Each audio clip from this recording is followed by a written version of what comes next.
फलटणची घटना अत्यंत दुर्दैवी आणि मनाला चटका लावणारी अशी घटना आहे की एका डॉक्टरने स्वतःचं आयुष्य त्या ठिकाणी संपवलं। याची माहिती काही वेळापूर्वीच माझ्याकडे आली आणि या संदर्भात साताऱ्याचे एसपी दोशीजी यांच्याशी माझं बोलणं झालंय। एफआयआर नोंदवण्याची प्रक्रिया सुरू झालेली आहे। एवढंच नाही, जे आरोपी आहेत त्यांना सुद्धा पकडण्याची प्रक्रिया सुरू झाली आहे। एक आरोपी साताऱ्याच्या बाहेर आहे, त्याला पकडण्यासाठी पोलिसांची टीम त्या ठिकाणी गेलेली आहे। त्यामुळे कुठल्याही क्षणी दोन्ही आरोपी हे अटकेमध्ये असतील। या संदर्भामध्ये मुलीने याआधी अशा पद्धतीचा मला त्रास होतोय अशी काही कंप्लेंट दिली होती का याचा सुद्धा आम्ही शोध घेतोय। जर दिली असेल तर त्याच्यावर कारवाई का झाली नाही याची सुद्धा माहिती घेतोय।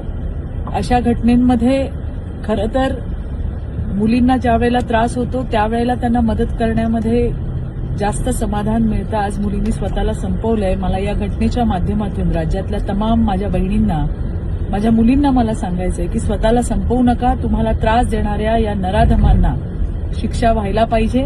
शासन तुमच्या सोबत आहे। देवाभाऊंनी तुमच्या सुरक्षेसाठी 112 नंबरची हेल्पलाईन सुद्धा त्या ठिकाणी ठेवलेली आहे। ज्या वेळेला असा त्रास होतो त्यावेळेला स्वतःला संपवण्यापेक्षा जे आपल्याला त्रास देतात त्यांच्यावरती कारवाई व्हायला पाहिजे आणि त्यासाठी आम्ही सगळेजण तुमच्या सोबत आहोत। पुन्हा एकदा हेच सांगतेय की अशा पद्धतीचं टोकाचं पाऊल उचलण्यापूर्वी शासनाची मदत घ्या, 112ची मदत घ्या। खरं तर तुम्ही असताना तुम्हाला मदत करण्यामध्ये समाधान आहे। अशा घटना जीवाला चटका लावणाऱ्या आहेत, परंतु या घटनेमध्ये सुद्धा जे कोणी आरोपी असतील त्यांच्यावरती कारवाई केली जाईल। लवकरात लवकर हे आरोपी पकडले सुद्धा जातील।